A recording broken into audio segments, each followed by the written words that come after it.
Alright, so when you get in, one of the first things you want to do is make sure to grab the key, which I already have, and then you want to look at the whiteboard. Objectives 2, 3, and 4 don't matter quite yet, because the very first thing you want to worry about is finding the room that the ghost is in. Important to note is the name of the ghost, which is James Miller, and whether it responds to everybody or alone. James Miller responds to people who are alone. It should not matter here because I am playing solo. If you want, you can look at the map. This is the layout of the house. The little green line right there is the entrance, and then you can see the layout of this floor. If you want to change which floor you're looking at, you can click this little thing right here that doesn't look like a button. That's it. And so this is the basement. That green box up there that looks like a car battery on its side is the breaker. When the breaker is tripped, then whether you turn the light switches on or off won't matter because all of the power will be off. And so you have to find the breaker to turn the power back on so that light switch will actually be effective and turn on lights. It doesn't happen in every game, but it's important to know. Also, I don't remember exactly how many lights you can have on at once. I want to say it's like 6, but I also don't know if that is unique to the asylum. So, open the door. I'm playing on amateur difficulty, so we have 5-minute timer where the ghost will not hunt. It will manifest in other ways, but it will not kill me in these 5 minutes. The timer does not start counting down until I open that front door right there. So, I have to consider what tools I want to take in to be able to find the ghost's room specifically. Since I have so much time, it's better to get the long-term things. So I'm going to take the thermometer, which will be able to, oh yeah, I forgot I just changed it to Fahrenheit, not Celsius, which will be able to help to find which room the ghost is in. Any room that is cold, oh no, I was going to say below 10 degrees Celsius is the ghost's room. That is always the case. It's not always below freezing. Below freezing is one of the evidences that you can get, but even if it's not below freezing, the ghost's room will always be below 10 degrees Celsius. Sometimes it takes a little bit to get that cold, but the room will remain that cold. I shall stick a flashlight just for some general vision, and I'm going to take the video camera so that I can set it up pretty early and not have to worry about it in the future. Fun little thing, if you have the video camera out, and make sure the light turns from red to green by right-clicking, default at least, then it will turn on the feed, and you can kind of see whoever's holding it. You can set it down, and you can see whatever that is. If you hold left-click, it changes the angle, and then you hit F to set it down. Sometimes when you set it down, it will set down as turned off, indicated by the red light, and so you just have to left click on it to turn it on. The camera has to be in night vision mode to be able to detect ghost orbs, which is its primary function. If you have a flashlight in your inventory, as long as it's not the UV flashlight, you can hit T while you have something else out or nothing out, and it will turn on the flashlight, and you can carry both the things out at once. Alright. So once I open this door, the timer will start, and it will immediately start running through each room. I may turn some lights on just to help me maintain my sanity in game, as well as give me more vision. This room seems like pretty normal. Turn the lights off, that way I don't end up tripping the breaker on accident. This room seems pretty normal. Heard a creak in the floor, which may indicate where the ghost is. I can also talk to the ghost and say, "Show me a sign." Wait 2 seconds. Now theoretically something will have happened in the house somewhere. But in the meantime, I'm going to keep looking through all these individual rooms. Nothing particularly interesting here. That on. I'm going to go ahead and turn that back off. see. Everything looks fine. If you're trying to be fast, sometimes you might want to just completely forego light switches. You technically don't have to step into the room. The thermometer gets a reading 6 feet ahead of you. So you can just kind of like point it, and as long as you're nearby, it should give you a reading for the room. Right, which means, and look at this, the light is on, we're getting colder temperatures. I did not turn this light on. It was turned on itself, probably when I asked it to show me a sign. So now we're gonna rotate the camera, F to set it down. See, it's set off, so I turn it on. Awesome. I'm going to go ahead and leave my thermometer here. I have no reason to bring it with me. I'll leave the light on, doesn't matter. Boop. Boop. I'm going to head back out, get more stuff to gather evidence. I'm going to go ahead and continue carrying my flashlight with me. If you have more people, you might leave the flashlight, so long as you have vision. That way you have more room to carry stuff, since you can only be carrying 3 items at any given time. For detection stuff, I'm going to go ahead and take this. We're going to turn that on. The light is on in there, which will make it very hard to detect a ghost orb. That mannequin's looking real spooky. So I'm going to have to turn the light off when I don't want to see that. I'm going to leave this flashlight here. Go ahead and grab this, especially since the ghost messed with the light switch. I should be able to detect the fingerprint. And I'm going to go ahead and grab the spirit box. Since it's the UV light, I cannot have the UV light on no matter how many times I hit T.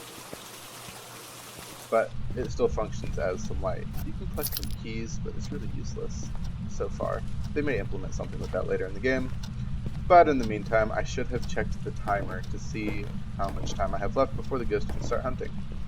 Regardless, we're going to set that down right there. How old are you?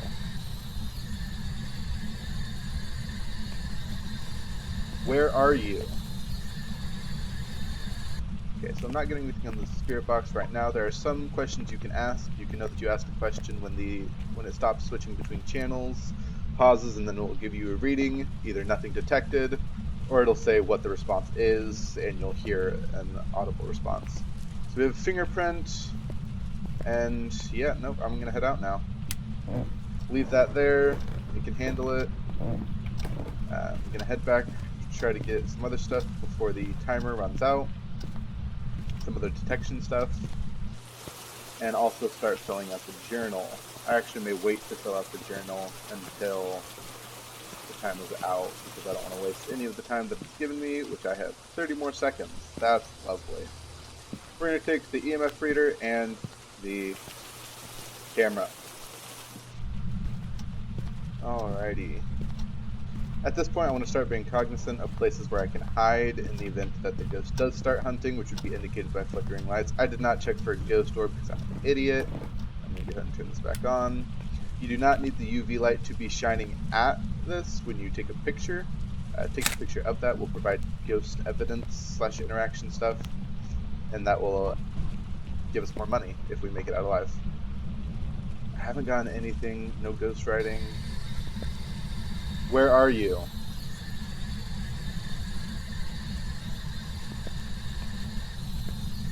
Can I help you? I don't know the list of all the questions that you can ask to get a response, but there are quite a few. I'm gonna check this. If it gets below freezing, then that is evidence. Shoot. Right now there's not really much I can do except maybe anger the ghost. Okay, we're gonna go back and check for ghost orb real quick. Turning out the lights is one of the scariest things. It's like an actual real life when you turn off the light and run up from the basement. The UV light, as you may have noticed, is much weaker than the normal flashlight. That's just one of the drawbacks, but it can detect evidences, so that's pretty valuable. You can kind of see the display from the spirit box is on right there, and you can see the book in which we have ghost writing. Lovely. If I had angled the EMF better, you could even see that, and you might be able to collect all of the evidence from just watching from a safe place. So now I'm going to do the double arrow to go all the way back, input the evidences I have, which is fingerprint, ghost writing.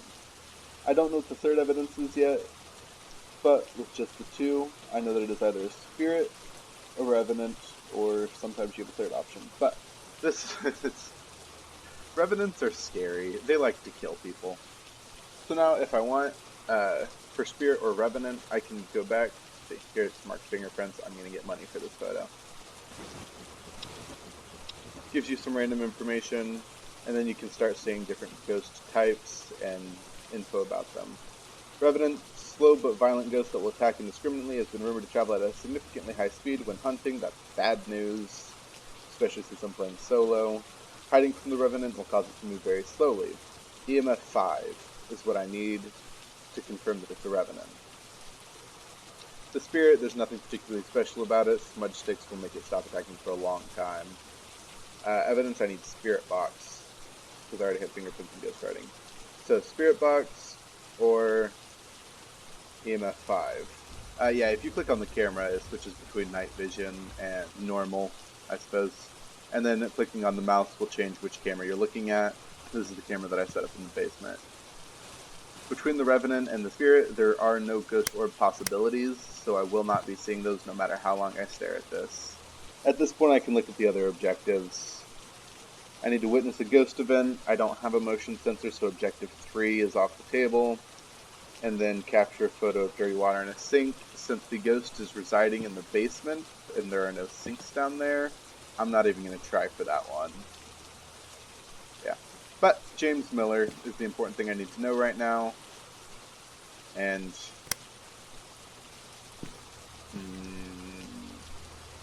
I already got fingerprints. If I keep the UV light, I could find potentially fingerprints on the door. And then I can take a picture of those.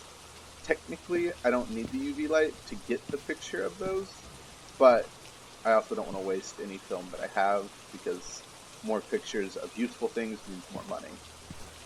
You can only get money from something once, so I couldn't take a picture of the light switch again. But I can go take a picture of the ghost writing. Let's see. So now I only have 2 things in my inventory. Dude, I'm hearing things like in real life too, and just, it's a spooky time. I'm going to wait to say his name, because I know as is, he's not being particularly aggressive. Freezing temperatures isn't even a thing, so I don't have to worry about that. But now, back to this lovely part. How old are you? Where are you?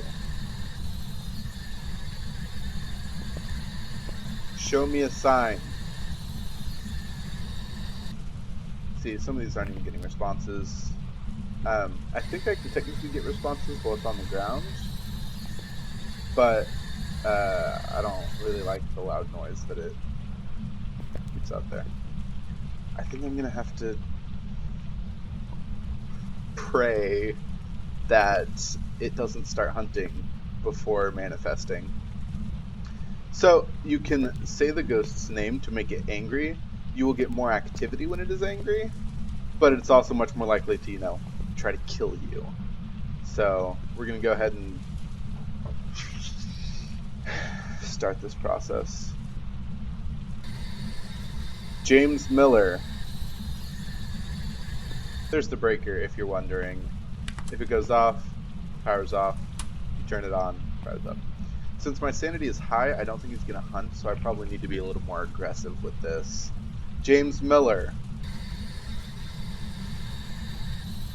Where are you? James Miller. James Miller. I may actually need to show me a sign.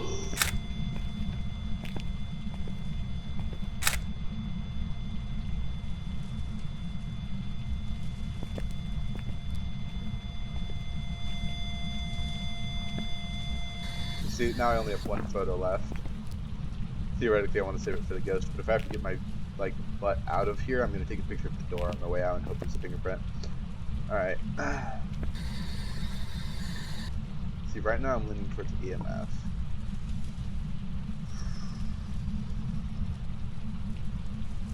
This is gonna be a really tough call to make. Do I stay for info? Where are you?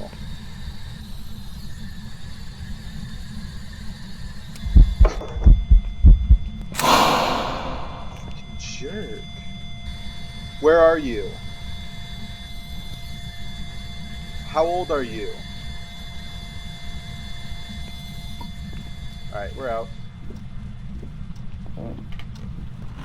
That's a good photo of a really ugly. He's messing with stuff, and I just don't want him to close this front door. Oh my goodness. If he starts hunting, the front door closes and gets locked, so you cannot escape for the entire duration of the hunt. Your best bet at that point is to hide somewhere or to run. If you're in a large map, you can generally run for long enough to get out. But I'm gonna just say that is good. Yeah. It's a pretty clear picture of the ghost. So the problem is, I still don't have the last piece of evidence. If it was EMF 5, it's a revenant. If it's a spirit box, it's a spirit. I'm gonna say EMF 5 because I was at least getting 4, but for the spirit box I was getting nothing. You don't technically have to input a piece of evidence there to guess, so I'm just gonna say it's a revenant. Witnessed plenty of ghost events, and no dirty water and sink, no motion sensor. So that is the extent of what I can do. Regardless, once you're done, you don't have to worry about collecting any of the stuff that you put inside the house. So long as you're alive, you will keep it when you leave. So now that my journal is filled out and I have the pictures, and I'm not going to try for any more of the objectives because I just don't think it's practically feasible, and I'm playing solo and more likely to die. I'm just going to head out. My sanity is still pretty high, so I don't think I'd be in a huge amount of danger, but there's just really no reason to stay, especially since he's not particularly forthcoming with evidence. So now, your ears blasted out, close this, and you can see whether you were right or wrong right at the end. I was correct. So you get $10 for the objective you get right on amateur difficulty. On higher difficulties, there's a multiplier. I don't know exactly what it is. I think it's ×2 for intermediate and ×3 for professional. With intermediate, you only get 2 minutes before the ghost is able to hunt, and you lose sanity faster, which means they'll hunt sooner. On professional, you get no time, and you lose sanity much faster. $25 from the photos. I think the small pieces of evidence, like the picture of the fingerprints, ghostwriting, and the generic interaction, were all $5, and the picture of the ghost is $10. I did not find any bones. If you find a bone, you can actually take a picture of it for extra money, and then you can pick up the bone for, I think the base is $10. And then insurance, you normally get insurance money when you lose items. I think, and this is speculation, that you get $10 of insurance when you're playing solo, regardless, because I still have all of my equipment, I can guarantee that. The only extra piece that I brought was a thermometer. You technically don't need the thermometer, because if you're in a room that has freezing temperatures, you can see your breath. But to detect a room that's below 10 degrees Celsius, if it's not freezing, you would need the thermometer. I recommend, whenever possible, you always bring at least one thermometer with you.